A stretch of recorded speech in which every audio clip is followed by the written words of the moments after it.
It started with a knock. Not a casual one either. Knock, knock, knock.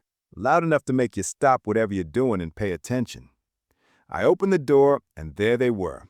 Three guys in khakis with matching vests and clipboards. The guy in the middle, the one who looked like he thought he was the boss, stepped forward. "Mr. Lawson, we need to discuss your fence." I raised an eyebrow. "My fence?" I asked, confused.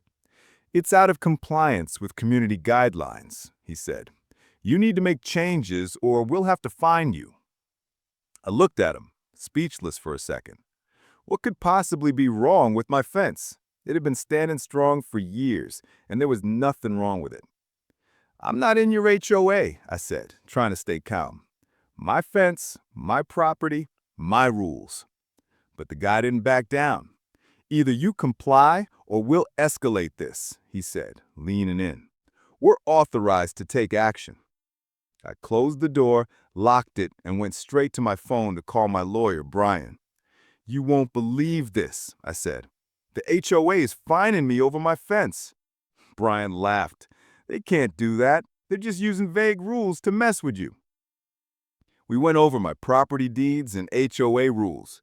The more we looked, the more ridiculous it seemed. There was nothing about the height, color, or material offenses in their guidelines. This was a power play. So I gathered evidence, photos of my fence, neighborhood rules, and even examples of other homes with fences just like mine. I called Brian again. "Let's fight this." The day of the HOA hearing, I showed up with my evidence.